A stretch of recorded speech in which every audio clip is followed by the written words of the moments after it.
experience? What is the meaning of your life? What's the point of all this? Sometimes you discover that you are preoccupied with things that are none of your business in marriage. And sometimes you be like, who sent me, self? What am I doing in this marriage? Who sent me to come and carry this load that's not my own? Life's purpose involves uncovering the reasons you are here. Besides paying school fees and wondering what to cook for supper, there should be something more important in your life that you should be doing. What is the meaning of this marriage of yours? And A, for accomplishment. Do you know that growing old is a trap? Have you ever thought of that? You just be like, exactly what have I been doing with my life? And you can't go back to be young again. So adulting is 90% pretending that you know what you are doing. Most of the time, we just think we have it all figured out. Until when you get old, then you see what you have achieved, you see what you have gathered, you see what you have collected, you see what you have been busy doing, and then you feel like you have been scammed big time. Yes, life has scammed many of us because we don't know that we are not accomplishing anything. In your marriage, what do you do? What do you celebrate? What do you accomplish? Do you read Quran together as husband and wife? Do you fast and break your fast together Mondays and Thursdays? Do you gather some money and donate something to the orphanage as a couple? When was the last time you ever bought pen for children in early primary schools as a matter of sadaqah to them? If you don't have that sense of accomplishment or what you are achieving together as husband and wife, then you are not going to be emotionally safe. And then nurturing. How do we nurture each other? You cannot pour from an empty cup. You cannot give what you don't have. If you have a list of the people that you should care about, make sure you are number one on that list. If you don't know how to take care of yourself, you can't take care of anyone. If you don't know how to enjoy life, you cannot bring enjoyment to any other person. If you don't know how to be happy, you can't make anybody to be happy. So you've got to have your own emotions, and you've got to learn how to deal with your emotions. You don't expect your husband to be the one to come and sit down and listen 3 hours for you to be ranting and complaining about your feminine, female, cheeky things. No, your husband is not your friend, he's your husband. So many of you complain, he doesn't listen to me. He doesn't have time to hear me out. He's not a woman. Look for ladies like you and go and emote in their presence. You don't expect your husband to deal with your PMS. You don't expect your husband to be the one to sit you down, watch you cry, rant over things, and then you think it's okay. Most men don't have that time because they are not created for that. Look for a counselor or get a mirror and cry to the mirror. Yes, cry to the mirror and take selfie while you are crying. So you'll be like, how do I cry like this? I'm crying over money. I'm crying over life. I'm crying over my feelings. I'm crying over my hormonal changes. I'm crying over my menses. I'm crying over my babies. Cry, my sister. Get a bucket. Cry it full. You will be all right. So in other words, if you can't take care of your emotions, you can't expect people to do it for you all the time. So sisters, deal with it on your own as a woman. Look for ladies that understand what you are talking about. Stop putting all on your husband. If you want to be happy, that's what I'm saying. If you want to have emotional balance, you got to take care of that. Brothers too, well, brothers don't emote much, but we have our own ways of doing our things. We have our brothers' codes. Don't go home and start putting all your emotions on your wife. Right? Go to the masjid, see the imam or the muaddin, see Amir. Talk to them so that they can remove some of the things that are heavy in your mind. Don't go home and be frowning and boning your face and behaving like a lion. Then you go home, people talk to you, you answer with your nose. Then you are not pleasant. Your wife is happy, she's singing, she's dancing. You get to and say, don't you have better things to do? Excuse me, what's your business? Keep your own emotion aside. Let this woman have a nice time. So don't attack each other's emotions. Deal with yourself. And then you can come back together and do what is good together. And then we have the emotions generally. You remember that happiness is contagious? You remember that? experiencing happiness and gratitude and contentment, they are things that can be very good for us to give us that stability. Brothers and sisters, when was the last time both of you laughed and your ribs ache, husband and wife? This is a challenge. When was the last time both of you were laughing and you were rolling on the ground? You have not been doing that.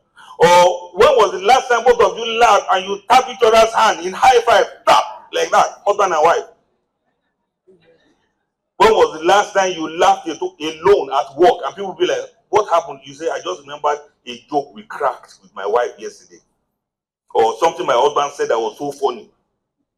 When was the last time that you forwarded a funny skit or video to your spouse? How will you feel safe with someone that cannot make you laugh? And sometimes it's not that people are not ready to make you laugh. You are the one that doesn't know even how to laugh. You know, some people will be holding laughter. You know, they can say somebody is stingy. My sister, some people are stingy with laughter. Yay. He doesn't laugh. He doesn't smile. He doesn't joke. Please, what kind of a person is that? And you know some of our brothers, they will like go to a wedding event, wedding party. They'll just stand like that and be looking. I've seen, I'm a Sahaba here. Yeah, I'm a Sahaba on call. No, let us have fun. Let's make happiness. Let's create joy. Let's please each other. It is what pleases us that we say is pleasant. Do pleasant things so that you can be pleased with one another. And it is when you are pleased with each other by doing pleasant things, that's when you enjoy the pleasure of marriage. The pleasure of marriage can come when we do and say pleasant things to each other. And that brings us to niceness and kindness. Being nice, being kind. These are things, Allah Akbar. The Prophet never joked with all of these things. Allah Akbar. What of the warmth? What of the hospitality? What of the virtues of benevolence and charity? What of niceness that doesn't require being a saint per se? It doesn't require so much wealth. It's just basic human decency for you to be nice towards one another. You've got to listen attentively and empathetically offer genuine smiles and compliments to one another. That's how to be smile. وَقُولُوا لِلنَّاسِ حُسْنًا. Speak kind words to people. وَعَشِرُهُنَّ بِالْمَعْرُوفِ. Live with your wife with ma'ruf, with niceness. When was the last time you bought boxers as gift for your husband? Abi is the only one that's supposed to be doing everything. Then men, you don't know that you're supposed to be nice to your wife after your ibadah. My sister mentioned something like that earlier on. And let me tell you, please forgive me, I'm pretending that they are not looking at time. I want to see if I can wind up. Let me tell you one thing that is most difficult when it comes to being nice to one another, couples. You know what is most difficult? Forgiving each other when we are angry. Just a minute. And that is the most difficult thing for us to do. What types of crime has anger not led people into committing? People have killed, people have destroyed because they were angry. Marriages have been broken, hearts have been broken, homes have been broken, children have been broken because we are angry.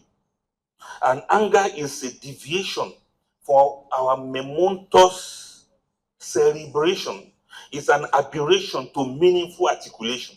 You will just kind of talk without saying anything, and you will say things without actually talking. And so anger makes you to shout, it makes you to scream, it makes you to hate, it makes you to hit, it makes you to hurt, and it makes you to cry.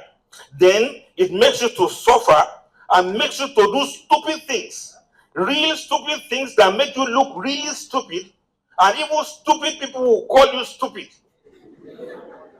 Yeah, because of what you have said out of anger, what you have done out of anger. Anger makes you mess up your life. It will mess up your marriage, mess up your career, mess up your relationship, and mess up your destiny. We cannot completely rid ourselves of the emotion of anger but we must not allow it to becloud our other noble emotions of patience and understanding. Please, let's forgive one another. This is one of the most difficult things for couples to do. If you can try, the Quran says, "Alladhina yunfiquna fi sarra wa dharra wal kadhibina al-ghayz wal 'afina 'anil nas wallahu yuhibbul muhsinin." Those who spend Allah's cause in prosperity and adversity, and who repress their anger, and who pardon others when they offend them. And Allah loves those who are good to us. Do you understand what that means? It means Allah knows there are times we are going to be pissed off with ourselves. Sorry, I'm not supposed to say that. Pissed off. Is this Islamic? Yeah. Oh, I don't want to say pissed off. What else should I say apart from pissed off? You understand? Okay. Hey, you understand? I don't want to say it again. I've said pissed off severally. Sometimes we just piss each other off. But what do you want to do? We have to forgive. You know, that's the trial of our iman. As far as I'm concerned, that's the best way to prove your iman with Allah. To forgive somebody even when you are angry, even when you are annoyed, and you still move on. Not that you're not going to talk about it, not that you're not going to address it, but you are ready to forgive. If husband does it and wife does it, this is going to stabilize our emotions. You don't have to edit yourself to speak to your husband anymore, because you know that whatever thing you say, he will not judge you, he will not use it against you. Even if you make mistake, he will forgive you. Is it not better for us to do that? And finally, talents. We must recognize each other's talents. The Quran says, the Prophet said, everybody will find it easy to do the things that Allah has created them for. What are your talents? What are your gifts? What are you bringing to the family? Everyone has got a superpower, it's just that we cannot fly. But these talents are your ability to worship Allah, to do the right thing, and to grow and to thrive in Allah. As a couple, we should celebrate each other's talents and gifts. That way, we can have that sense of belonging and sense of achievement. We can feel safe, we can feel honored, we can feel appreciated, and we can feel loved in our homes. And this is where Allah says finally, Ya ayyuhalladhina, ya ayyuhan-nas, inna khalaqnakum min dhakarin wa untha. Or, yes, where Allah says, Ya ayyuhalladhina amanu, inna ja'alnakum min anfusikum azwajan litaskunu ilayha. Waja'ala, this is where I'm looking for. Waja'ala bainakum mawaddatan wa rahma. And Allah has put love and mercy in your heart. There cannot be love without mercy, and there cannot be mercy without love. These are the biggest emotions that we have to have for one another.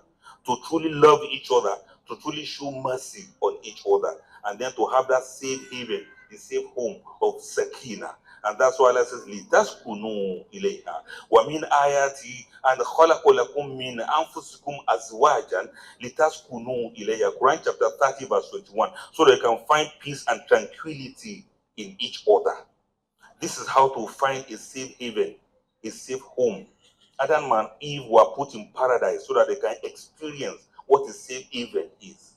And for all of us in this dunya, it is just for us to understand that Jannatu Adin, the Garden of Eden, is not a place per se yet, but it's a space, it's a thinking, it's an emotion that we're supposed to have, the Garden of Eden. So I've mentioned PERMANENT as mnemonics for all of those things I've mentioned, so that you can have permanent peace of mind and permanent safe place for us to thrive and to grow and to worship Allah. Assalamu alaikum wa rahmatullahi wa barakatuh. Wa alaikum salam wa rahmatullahi wa barakatuh. Kabir Allah.